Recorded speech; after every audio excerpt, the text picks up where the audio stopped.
Let's continue to read the book, The Psychology of Money, Chapter 11, Reasonable to Rational. Aiming to be mostly reasonable works better than trying to be coldly rational. You are not a spreadsheet. You are a person, a screwed up, emotional person. It took me a while to figure this out, but once it clicked, I realized it's one of the most important parts of finance. With it comes something that often goes overlooked. Do not aim to be coldly rational when making financial decisions. Aim to just be pretty reasonable. Reasonable is more realistic, and you have a better chance of sticking with it for the long run, which is what matters most when managing money. To show you what I mean, let me tell you the story of a guy who tried to cure syphilis with malaria. Julius Wagner Jauregg was a 19th century psychiatrist with two unique skills. He was good at recognizing patterns, and what others saw as crazy, he found merely bold. His specialty was patients with severe neurosyphilis. Then a fatal diagnosis with no known treatment. He began noticing a pattern. Syphilis patients tended to recover if they had the added misfortune of having prolonged fevers with unrelated ailment. Wagner Jauregg assumed this was due to a hunch that had been around for centuries, but doctors didn't understand well. Fever plays a role in helping the body fight infection. So he jumped to the logical conclusion. In the early 1900s, Wagner Jauregg began injecting patients with low-end strains of typhoid, malaria, and smallpox to trigger fevers strong enough to kill off their syphilis. This was as dangerous as it sounds. Some of his patients died from the treatment. He eventually settled on a weak version of malaria. Since it could be effectively countered with quinine after a few days of bone-rattling fevers. After some tragic trial and error, his experiment worked. Wagner Jauregg reported that 6 in 10 syphilis patients treated with malarial therapy recovered, compared to around 3 in 10 patients left alone. He won the Nobel Prize in Medicine in 1927. The organization today knows the main work that concerned Wagner Jauregg throughout his working life was the endeavor to cure mental disease by inducing a fever. Penicillin eventually made a malarial therapy for syphilis patients obsolete. Thank goodness.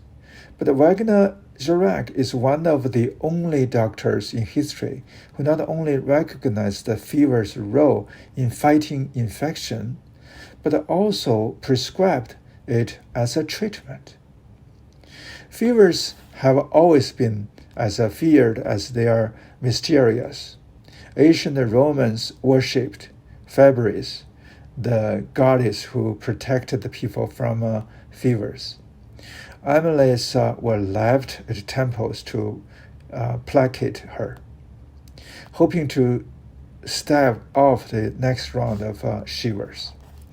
But Wagner Jauregg was onto something. Fevers are not accidental nuances. They do play a role in the body's road to recovery. We now have a better more scientific evidence of fever's usefulness in fighting infection. A 1-degree increase in body temperature has been shown to slow the replication rate of some viruses by a factor of 200. Numerous investigators have identified a better outcome among patients who displayed fever. One NIH paper writes, "The Seattle Children's Hospital includes a section on its website to educate patients who may panic at the slightest rise in their child's temperature. Quote, fevers turn on the body's immune system. They help the body fight infection. Normal fevers between 100 and 104 Fahrenheit are good for sick children." But that's where the science ends and the reality takes over. Fever is almost universally seen as a bad thing. They are treated with drugs like Tylenol to reduce them as quickly as they appear.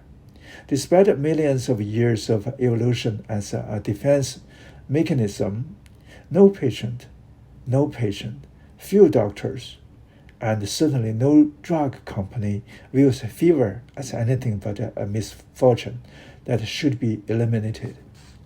These views do not match the known science. One study was blunt. Treatment of a fever is common in the ICU setting and likely related to standard drama rather than evidence-based practice. Howard Markle, director of the Center for the History of Medicine, once said fever phobia, quote, "These are cultural practices that spread just as widely as the infectious disease that are behind them." End quote. Why does this happen? If fevers are beneficial, why do we fight them so universally? I don't think it is complicated. Fevers hurt, and people don't want to hurt. That's it. A doctor's goal is not just to cure disease, it's to cure disease within the confines of what's reasonable and tolerable to the patients. Fevers can have marginal benefits in fighting infections, but they hurt. And I go to the doctor to stop hurting. I don't care about double-blind studies what I'm achieving under a blanket. If you have a pill that can make a fever stop, give it to me now. It may be rational to want a fever if you have an infection, but it's not reasonable. That philosophy, aiming to be reasonable instead of rational, is one more people should consider when making decisions with their money. Academic finance is devoted to finding the mathematically optimal investment strategies. My own theory is that in the real world, people do not want the mathematically optimal strategy. They want the strategy that maximizes for how well they sleep at night. Harry Markowitz won the Nobel Prize for exploring the mathematical trade-off between risk and return. He was once asked how he invested his own money and described his portfolio allocation in the 1950s, when his models were first developed. Quote, "I visualized my grief if the stock market went way up and I wasn't in it, or if it went way down and I was completely in it. My intention was to minimize my future regret, so I split my contribution to 50-50 between bonds and equities." Markowitz eventually changed his investment strategy, diversifying the mix. But two things here are important. One is that minimizing future regret is hard to rationalize on paper, but easy to justify in real life. A rational investor makes decisions based on numeric facts. A reasonable investor makes them in a conference room surrounded by coworkers you want to think highly of you, with a spouse you don't want to let down or judge against the silly but realistic competitors that are your brother-in-law, your neighbor, and your own personal thoughts. Investing has a social component that is often ignored when viewed through a strictly financial lens. The second is that this is fine. Jason Zurwig, who conducted the interview when Markowitz described how he invested, later reflected, quote, "My own view is that people are neither rational nor irrational. We are human. We don't like to think harder than we need to, and we have unceasing demands on our attention. Seen in that light, there is nothing surprising about the fact that the pioneer of a modern portfolio theory built his initial portfolio with so little regard for his own research. Now is it surprising that he adjusted it later?" End quote. Markowitz is neither rational or irrational. He is reasonable. What's often overlooked in finance is that something can be technically true but contextually nonsense. In 2008, a pair of researchers from Yale published a study arguing young savers should supercharge their retirement accounts using 2-to-1 margin, $2 of debt for every dollar of their own money when buying stocks. It suggests investors taper that leverage as they age, which lets a saver take more risk when they are young and can handle a magnified market roller coaster, and less when they are older. Even if using leverage left you wiped up when you are young, if you use 2-to-1 margin, a 50% market drop leaves you with nothing. The researchers showed savers would still be better off in the long run, so long as they picked themselves back up, followed the plan, and kept saving in a 2-to-1 leveraged account the day after being wiped up. The math works on paper. It's a rational strategy, but it's almost absurdly unreasonable. No normal person could watch 100% of their retirement account evaporate and be so unfazed that they carry on with the strategy undeterred. They would quit, look for a different option, and perhaps sue their financial advisor.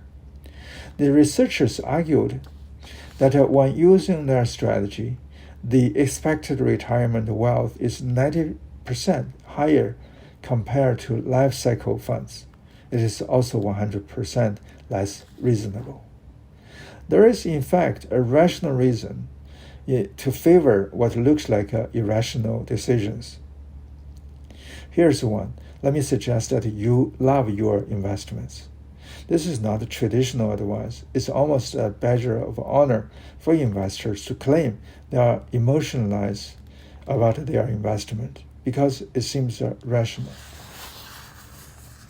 But if lacking emotion about your strategy or the stocks you own increase the odds you will work away from them when they become difficult, what looks like rational thinking becomes a liability.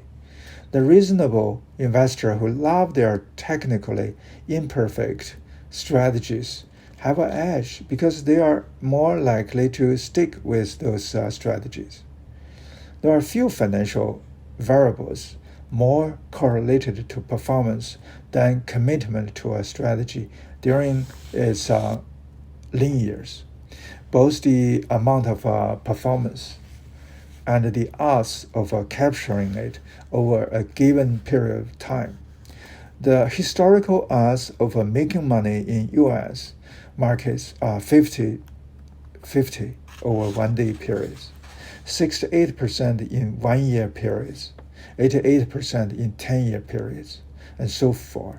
100% in 20-year periods. Anything that keeps you in the game has a quantifiable advantage. If you will do what you love as a guide to a happier life, it sounds like an empty fortune cookie advice. If you view it as the thing providing the endurance necessary to put the quantifiable odds of success in your favor, you realize it should be the most important part of any financial strategy. Invest in a promising company you don't care about, and you might enjoy it when everything's going well. But when the tide inevitably turns, you are suddenly losing money on something you are not interested in. It's a double burden, and the path of least resistance is to move into something else. If you are passionate about the company to begin with, you love the mission, the product, the team, the science, whatever, the inevitable downtime when you are losing money or the company needs help are blunted by the fact that at least you feel like you are part of something meaningful. That can be the necessary motivation that prevents you from giving up and moving on. There are several other times when it is fine to be reasonable instead of rational with money. There's a well-documented home bias when people prefer to invest in companies from the country they live in while ignoring the other 95% plus of the planet. It's not rational until you consider that investing is effectively giving money to strangers. If familiarity helps you take the leap of faith requires to remain backing those strangers, it is reasonable. Day trading and picking individual stocks is not rational for most investors. The odds are heavily against your success. But they are both reasonable in small amounts if they scratch an inch hard enough to leave the rest of your more diversified investments alone. Investor Josh Brown, who advocates and mostly owns diversified funds, once explained why he also owns a smattering of individual stocks. I'm not buying individual stocks because I think I'm going to generate alpha after performance. I just love stocks and have ever since I was 20 years old, and it is my money. I get to do whatever. Quite reasonable. Most forecasts about where the economy and the stock market are heading next are terrible, but making forecasts is reasonable. It's hard to wake up in the morning telling yourself you have no clue what the future holds, even if it's true. Acting on investment forecasts is dangerous, but I get why people try to predict what will happen next year. It's a human nature. It's reasonable. Jack Bogle, the late founder of Vanguard, spent his career on a crusade to promote low-cost passive index investing. Many thought it interesting that his son found a career as an active, high-fee hedge fund and mutual fund manager. Bogle, the man who said high-fee funds violate the humble rules of arithmetic, invested some of his own money in his son's funds. What's the explanation? We do some things for family reasons, Bogle told the Wall Street Journal. If it's not consistent, well, life isn't always consistent. Indeed, it rarely is. That's the end of this chapter.